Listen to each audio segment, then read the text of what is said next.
kita membahas salah satu emiten dan juga sektor-sektor yang ada di Bursa Efek Indonesia. Teman-teman mungkin tahu ya bahwa harga emas di sepanjang tahun ini mencetak rekor-rekor baru, bahkan sempat menembus kenaikannya di atas 60%, tapi turun lagi 10%. Sekarang kenaikannya kurang lebih di atas 50%, tapi masih mencatatkan angka yang cukup baik, bertengger di level 3.900 hingga 4.000 dolar per troy ounce. Nah, kalau teman-teman perhatikan, ternyata beberapa emiten emas juga mengapresiasi kenaikan harga emas, terutama untuk harga emas global, karena ternyata kenaikan harga emas juga sejalan dengan permintaan ataupun lonjakan permintaan dari logam mulia di tanah air. Nah, lantas emiten-emiten apa saja sih yang terdampak positif dan kinerja keuangannya di kuartal 3? Karena sudah pada rilis nih kinerja keuangannya. Mungkin kita akan membahasnya dari secara performa harga saham-saham emas yang ada di Bursa Efek Indonesia. Nah, di sini saya punya Archie, Harta, BRMS, PSAB, Antam, MDK, Emas yang terbaru belum lama IPO dan juga UNTR. UNTR ini masih ada emasnya juga ya. Pagi kemarin baru melakukan akuisisi bersama dengan PSAB. Nah, untuk Archie ini kenaikannya paling tinggi. Archie Indonesia di mana kalau kita lihat kenaikannya secara year to date ya. Ini performa harga saham secara year to date naiknya 373%, ini adalah cut off per tanggal 6 November 2025 atau hari kemarin closing. Harta di 250%, kenaikannya kemudian BRMS Grup Bakri 177,46%, PSAB 143%, Antam 92,13%, MDK 50,46%, Emas yang belum lama IPO juga terdampak 42,36%, padahal belum, kalau kita lihat tambang emasnya belum masih proses gitu ya, belum menghasilkan. Kemudian UNTR di 2,24%. Memang untuk UNTR kontribusi emasnya tidak begitu banyak ya, karena memang masih ada bisnis lain di alat berat. Nah, untuk selanjutnya gimana nih kinerja keuangannya? Sudah banyak yang rilis, tapi masih ada sisa 2 dari grup MDK yang memang belum merilis kinerja keuangannya. Yuk kita intip.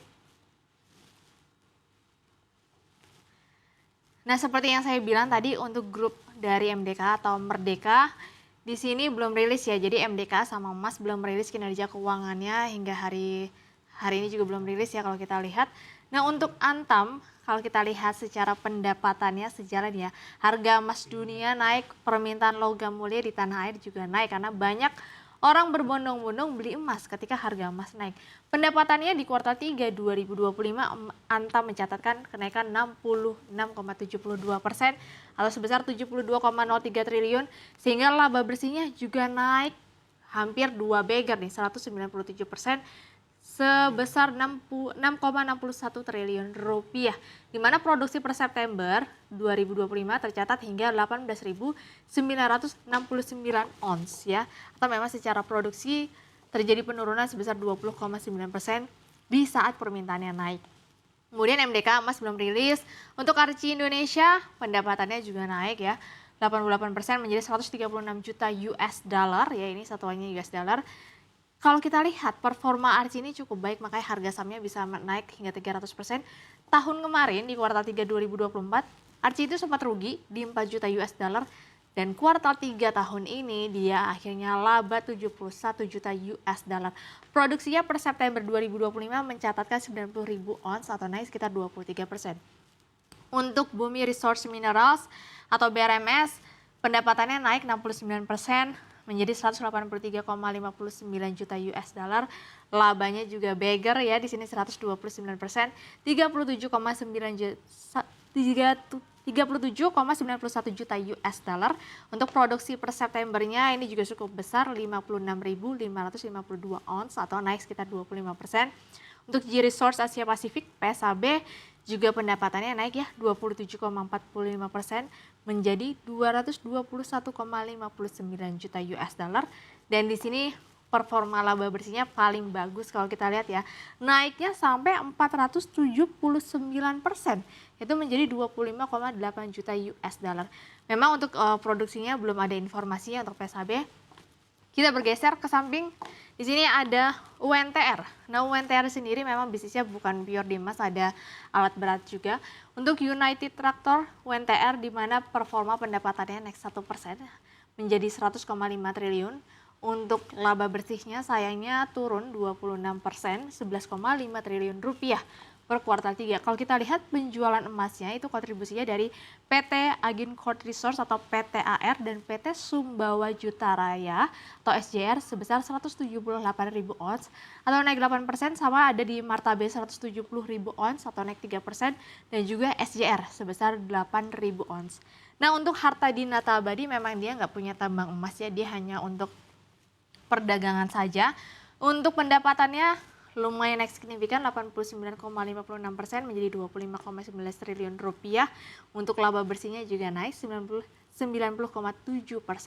menjadi 575,75 miliar rupiah. Nah, kalau kita lihat untuk pendapatan harta dikontribusikan dari penjualan grosirnya senilai 20,92 triliun, toko menyumbang 4,16 triliun, gadainya 97,66 miliar, jasa pemurniannya sampai 8,78 miliar, penjualan dengan rekanan berkontribusi mencapai 606,94 juta rupiah.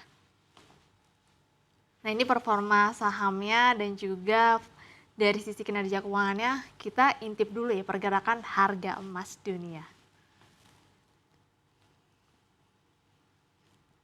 Nah, kalau kita lihat harga emas dunia kemarin waktu sempat menyentuh level tertingginya itu pada tanggal 20 Oktober ya, nih peaknya atau puncaknya di sini 20 Oktober itu mencapai 4.355 US dollar per troy ounce.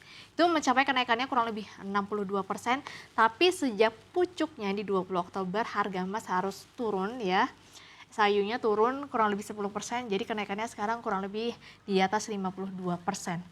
Nah, beberapa lembaga besar sudah memproyeksikan harga emas di tahun 2025 atau akhir Desember nanti hingga 2026. Kira-kira bertengger di 4.000-an atau lebih dari itu. Yuk kita intip dari proyeksi harga emas di tahun ini dan tahun depan.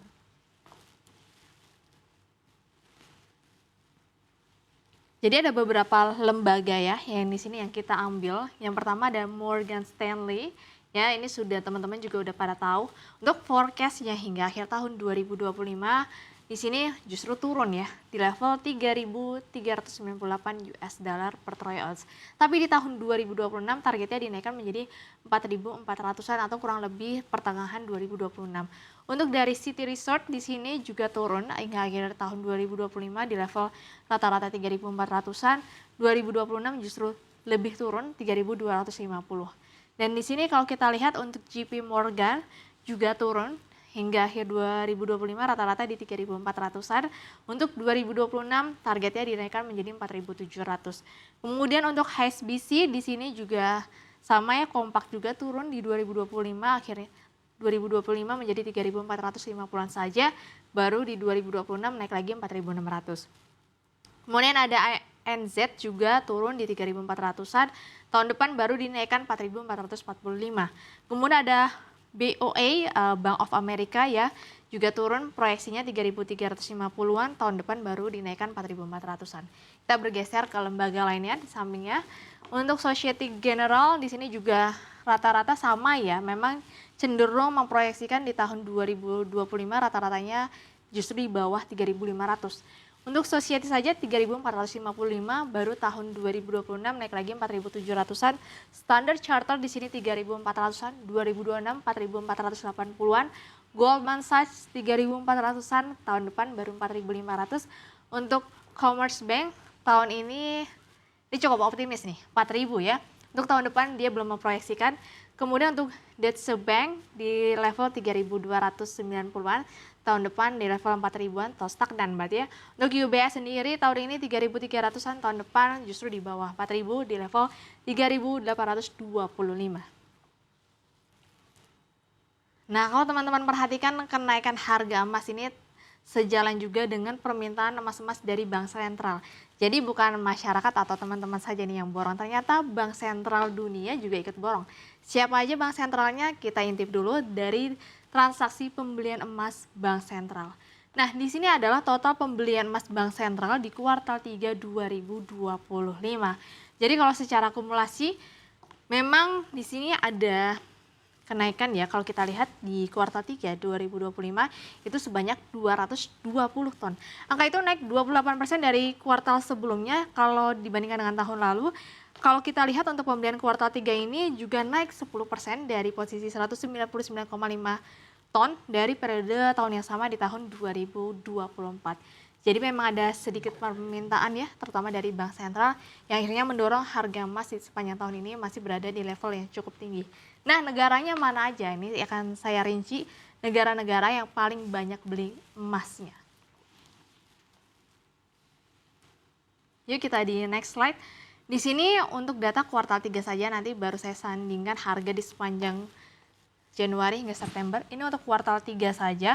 Kalau kita lihat di sini ada beberapa negara. Yang pertama itu paling tinggi di kuartal 3 itu ada Kazakhstan di 18,21 ton. Kemudian ada Brasil di 15,49 ton, ada Turki 6,52 ton, ada Guatemala 6,13 ton, ada Cina di urutan kelima 4,98 ton, dan justru ada sisa negara lainnya yang justru melakukan aksi penjualan ya. Ada Uzbekistan, dia menjual 3,11 ton, Qatar 0,15 ton, Polandia 0,14 ton, Meksiko jual 0,03 ton, dan juga Islandia di 0,01 ton. Nah, lalu untuk pembelian emas secara 9 bulan, Januari sampai September, siapa aja nih yang paling banyak? Yuk kita cek di slide selanjutnya. Nah, tadi Polandia ada melakukan penjualan, tapi ternyata secara akumulasi dia justru nomor 1. Pembeliannya paling banyak dari Januari hingga September 2025.